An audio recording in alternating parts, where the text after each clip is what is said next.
Hello, my dear students. Lucas Commerce Academy, the power of accounting welcomes you. Dear students, depreciation చాప్టర్లో భాగంగా ఈరోజు మనం diminishing balance method గురించి discuss చేయబోతున్నాం. ఇంతవరకు డిప్రిసియేషన్లో ఫిక్స్డ్ అసెట్స్ మెథడ్ గురించి మాట్లాడాం. Now let us discuss diminishing balance method or reducing balance method or written down value method. Okay. So ఈ మెథడ్ గురించి థియరీ డిస్కస్ చేసే ముందు ప్రాబ్లం స్టార్ట్ చేద్దాం. ప్రాబ్లం స్టార్ట్ చేసేటప్పుడు థియరీ డిస్కస్ చేస్తాం. అప్పుడు మీకు ఈజీగా అర్థమవుతుంది. Okay. So dear students, so Lucas commerce academy ఇది మన అందరి ఛానల్. ఈ ఛానల్ గురించి మీ ఫ్రెండ్స్ అందరికీ తెలియజేయండి.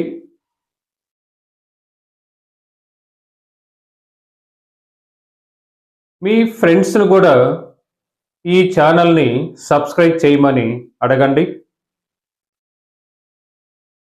సో ఈ ఛానల్ మీకు చాలా యూస్ఫుల్గా ఉంటుంది. ఈ విషయాన్ని నేను డెఫినెట్గా చెప్పగలను. సో ఈ ఛానల్ సంబంధించి ఏదైనా ఇన్ఫర్మేషన్ మీకు కావాలంటే నా వాట్సాప్ నంబర్కి మెసేజ్ చేయండి. నా వాట్సాప్ నంబర్ 7382776681. సో మన ఛానల్ని సబ్స్క్రైబ్ చేసి ఈ నంబర్ని సేవ్ చేసుకుంటే ఎవ్రీడే స్టేటస్లో మీకు యూస్ఫుల్ ఇన్ఫర్మేషన్ దొరుకుతుంది. ఈ మెటీరియల్ కావాలనుకుంటే ఫ్రీగా మీకు పంపిస్తాను. నా నంబర్కి మెసేజ్ కానీ వాట్సాప్ కానీ చేయండి. ఒకవేళ మెయిల్ ద్వారా సంప్రదించాలి అనుకుంటే లూకాస్ కామర్స్ అకాడమీ @gmail.com ని సంప్రదించండి. Okay. So now let us discuss problem under diminishing balance method. Diminishing balance method. Come to problem. MR traders purchased a machinery for rupees 80,000 on 1st January 2020. Depreciation is provided annually at 10% on reducing balance method. ఇక్కడ method clear cut information మీకు ఇచ్చాడు. So we are following reducing balance method. Books are closed on 31st December every year. Problem అది ఇది అంటే fixed instalment method కింద ఈ method కింద problem ఒకేలాగా ఉంటుంది కాబట్టి మెథడ్ ఇక్కడ మెన్షన్ చేస్తాడు. ఇక రెడ్యూసింగ్ బ్యాలెన్స్ మెథడ్ కాబట్టి ఆ మెథడ్ కింద ప్రాబ్లం చేయబోతున్నాం. సో బుక్స్ ఎప్పుడు క్లోజ్ అవుతున్నాయంటే 31st December every year. Prepare machinery account for first 3 years under reducing balance method. So problem నేను బోర్డుపై చేస్తాను, ఒకసారి అబ్జర్వ్ చేయండి. So MR traders purchased a machinery. మనల్ని అడిగింది వచ్చేసి మిషనరీ అకౌంట్ అడిగాడు 3 years. ముందు టైటిల్ పెడదాం, మిషనరీ అకౌంట్. ఓకే. సో ఈ మిషనరీ మనం 1/1/2020 కొన్నాం. The journal entry for this is machinery account డేటా to bank account. So 1/1/2020 to bank account 80,000. So ఈ రెండింగ్ లో మనకు తెలుసు డిప్రిసియేషన్ క్యాలిక్యులేట్ చేస్తామని. 31st 12/2020 by depreciation account. Fixed instalment method లాగే చేస్తున్నాం. ఇప్పుడు 80,000 ఇంటూ 10% రేటు వాడే ఇచ్చేసాడు. 10/100 = 8,000. ఓకే. నెక్స్ట్ మనకు తెలుసు బ్యాలెన్స్ తెలుస్తాం. డెబిట్ సైడ్ ఎక్కువ ఉంది కాబట్టి టోటల్ చేద్దాం. దాన్ని క్రెడిట్ సైడ్ తీసుకొస్తాం. దీంట్లో నుంచి 8,000 లెస్ అయ్యిగా మనకి 72,000 వస్తుంది. సేమ్ డేట్ వచ్చేసి by balance c by d 72,000. So brought down చేద్దాం. 1/1/2021 to balance b by d 72,000. So first year వరకు ప్రాబ్లమ్ ని ఫిక్స్డ్ ఇన్స్టాల్మెంట్ మెథడ్ కింద ఎలా చేస్తామో ఇక్కడ కూడా సేమ్ అదే విధంగా చేస్తున్నాం. సో ఇప్పుడు మనం ఫాలో అవుతున్న మెథడ్ ఏంటంటే diminishing balance method or reducing balance method or return down value method. Okay, so under this method the amount of depreciation is calculated every year on reducing balance value or written down value or diminishing value. అంటే ఇక్కడ మనకి diminishing value అంటే ఏంటి, reducing value అంటే ఏంటి, అంటే reducing balance value అంటే ఏంటి, నెక్స్ట్ రిటర్న్ డౌన్ వాల్యూ ఏంటంటే ఎవ్రీ ఇయర్ బిగినింగ్ లో ఎంత అయితే ఉంటుందో దాన్ని మనం written down value, diminishing value or reducing balance value అంటామండి. దీనిపై డిప్రిసియేషన్ క్యాలిక్యులేట్ చేసే మెథడ్ ఏమని పిలుస్తామంటే diminishing balance method.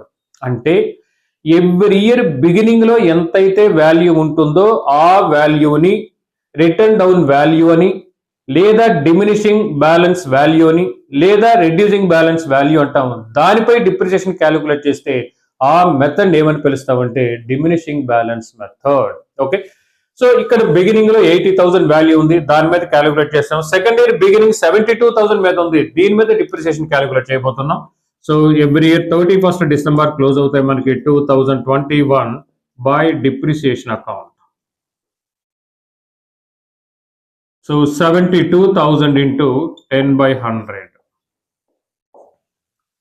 7,200. So balance తెలుద్దాం.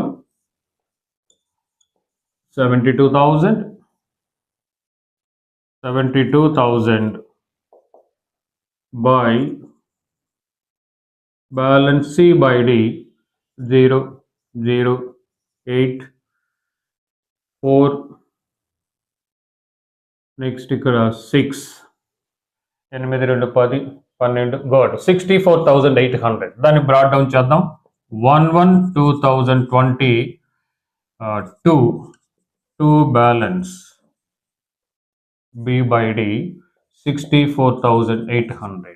Okay, so ఈ వాల్యూని ఏమని పిలుస్తామంటే written down value or diminishing value or reducing balance value. దీనిపై డిప్రిసియేషన్ క్యాలిక్యులేట్ చేసే మెథడ్ని డిమినిషింగ్ బ్యాలెన్స్ మెథడ్. మళ్ళీ చెప్తున్నాను, ఎవ్రీ ఇయర్ బిగినింగ్ లో ఎంతైతే వాల్యూ ఉంటుందో ఆ వాల్యూపై డిప్రిసియేషన్ క్యాలిక్యులేట్ చేసే మెథడ్ ఏమని పిలుస్తామంటే diminishing balance method. So credit side మళ్ళీ డిప్రిసియేషన్ క్యాలిక్యులేట్ చేద్దాం. ఈ ఎండింగ్ లో 31/12/2022 by depreciation account. So 64,800 into 10/100. Okay, 6,480 అని. సో బ్యాలెన్స్ తెలుస్తాం. 64,800 by balance C by D 0 5 3 9 5. చూద్దాం. 10 4 8 8 4 3 8 2 10 8 9 1 15 అంటే 58,000 వస్తుంది. చూడండి, 58,000 2 8 14 గోడ్ 58,320 అని. సో నెక్స్ట్ బ్యాలెన్స్ తీసుకొస్తాను. 1/1/2023 to balance B by D 58,320 అని. ఓకే, ఇది diminishing balance method. So first ఇయర్కి ఏ డిఫరెన్స్ లేదు మనకి, ఆ మెథడ్ అయినా ఈ మెథడ్ అయినా ఒకే అమౌంట్ ఆఫ్ డిప్రిసియేషన్ వస్తుంది. సెకండ్ ఇయర్ నుంచి మారుతుంది. అంటే ఎవ్రీ ఇయర్ బిగినింగ్ లో ఎంతైతే వాల్యూ ఉంటుందో దానిపై డిప్రిసియేషన్ ఈ మెథడ్ లో మనం క్యాలిక్యులేట్ చేయబోతున్నాం. So this method is an improvement over the fixed instalment method. దానికంటే ఈ మెథడ్ మెరుగైనది. ఎందుకంటే ఆ మెథడ్ లో ఎవ్రీ ఇయర్ డిప్రిసియేషన్ కాన్స్టెంట్ గా ఉంటుంది, మారదు. ప్లస్ అసెట్ ఓల్డ్ అయ్యే కొంది రిపేర్స్ పెరుగుతుంటాయి. అంటే ప్రాఫిట్ అండ్ లాస్ అకౌంట్ కి ఓవర్ బర్డన్ పడుతుంది ఆ మెథడ్ లో. అంటే ఇక్కడ డిప్రిసియేషన్ ఏమో కాన్స్టెంట్ గా ఉంటుంది, రిపేర్స్ ఎవ్రీ ఇయర్ పెరుగుతూ ఉంటాయి. అసెట్ ఓల్డ్ అయ్యే కొంది రిపేర్స్ పెరుగుతాయి, కాబట్టి P&L అకౌంట్ కి బర్డన్ పడుతుంది. ఈ మెథడ్ లో P&L అకౌంట్ బర్డన్ పడదు, యూనిఫామ్ గా ఉంటుంది. ఓకే, ఎలా అంటే సో డిప్రిసియేషన్ చూడండి ఎవ్రీ ఇయర్ డిక్రీజ్ అవుతుంది. ఇక్కడ ఫస్ట్ ఇయర్ డిప్రిసియేషన్ 8,000 7,200 6,480 అండి. అలా ఎవ్రీ ఇయర్ డిప్రిసియేషన్ తగ్గుతూ ఉంటుంది.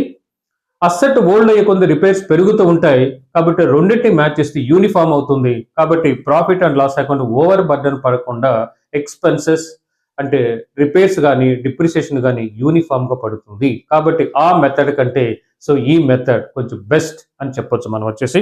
ఓకే, సో ఈ మెథడ్లో డిప్రిసియేషన్ ఎవ్రీ ఇయర్ తగ్గుతూ ఉంటుంది. ఆ మెథడ్లో డిప్రిసియేషన్ ఎవ్రీ ఇయర్ కాన్స్టెంట్గా ఉంటుంది. ఓకే, సెకండ్ ప్రాబ్లం చూడండి. Kumar Brothers acquired a mission on 1st July 2019 at a cost of rupees 14 lakhs and spent rupees 1 lakh on its installation. ఇక్కడ ఇన్స్టలేషన్ చార్జెస్ ఇచ్చాడు, అక్కడ ఏం చేశారు, ఇక్కడ కూడా అదే చేయండి. The firm writes off depreciation at 10% per annum on diminishing balance method every year. Books are closed on 31st December. 31st December books close అవుతున్నాయి.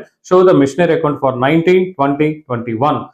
అయితే ఇక్కడ మనకి బుక్స్ డిసెంబర్ 31st క్లోజ్ అవుతున్నాయి. అసెట్ కొన్నది 1st జూలైలో కొన్నారండి. అంటే జూలై నుంచి December వరకు 6 months. 19కి వచ్చేసి 6 months డిప్రిసియేషన్ ఇద్దాం, 20కి వచ్చేసి ఫుల్ ఇయర్ ఇద్దాం, 21 కూడా వచ్చేసి ఫుల్ ఇయర్ ఇద్దాం. ఓకే, సో ఈ ప్రాబ్లం కూడా నేను బోర్డు పై చేస్తాను, అబ్జర్వ్ చేయండి. So Kumar brothers acquired a machine on 1st July 2019. So Kumar brothers 1st July 2019 ఒక మిషనరీ కొన్నాడు. టైటిల్ ఆల్రెడీ మిషనరీ అకౌంట్ పెట్టేశాం. సో డెబిట్ సైడ్ వచ్చేసి మిషనరీ కొన్నప్పుడు మిషనరీ అకౌంట్ ఇట to bank account. So 1/7/2019 to bank account. So asset మనం వచ్చేసి 14 lakhs కొన్నాము. Next same అదే డేట్న to cash or bank installation charges pay చేసాం. Cash or bank account bracket లో వచ్చేసి installation charges.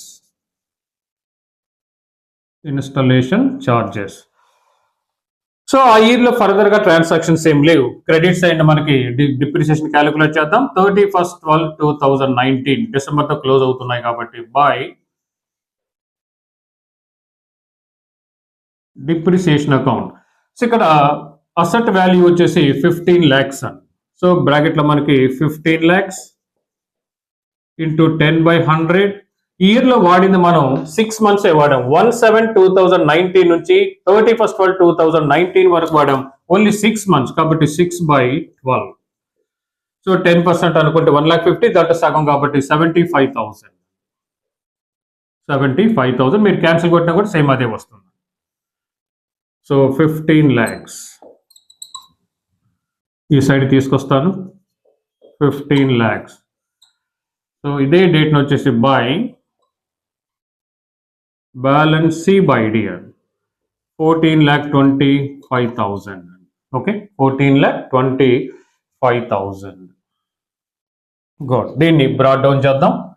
So 1/1/2022 balance b by d 14,25,000. Okay, so ఈ year లో మనం అసెట్ ఫుల్ ఇయర్ వాడాం కాబట్టి డిప్రిసియేషన్ ఫుల్ ఇయర్కి ఇద్దాం. Credit side 31/12/2020 by depreciation account. Okay, 14,25,000 into 10%, 10/100. So మీకు చెప్పాను ఎవ్రీ ఇయర్ బిగినింగ్ లో ఎంతైతే వాల్యూ ఉంటుందో ఆ వాల్యూ పై మాత్రమే ఈ మెథడ్ లో డిప్రిసియేషన్ క్యాలిక్యులేట్ చేయాలి. Okay, so 1,42,500 0,0,0,0 1,42,500.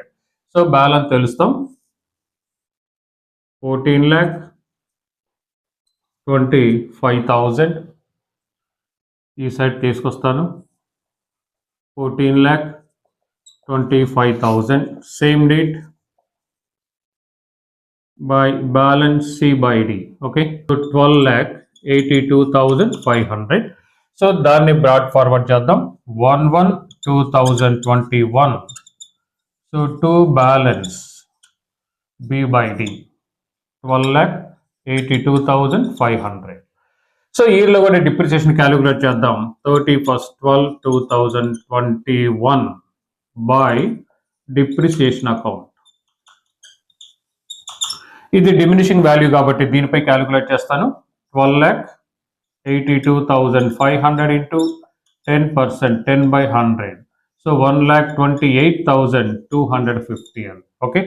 So balance telustam 12 lakh 82,500, 12 lakh 82,500, same date by balance C by D. Okay. So let me use our calculator. 12 lakh what 82,500 minus 1 lakh 20 minus 1 lakh 28,250 and okay 11 lakh 54,250, 11 lakh 54,250. దీన్ని brought forward చేసి వదిలేద్దాం 1/1/2022 to balance B by D 11 lakh 54,210. So this is the problem. So fixed installment method lo depreciation is always calculated on original cost, but under this method depreciation is calculated on diminishing value. What do you mean by diminishing value? The value which appears at the beginning of the every year, it is known as diminishing value, on which we are going to calculate depreciation under this method.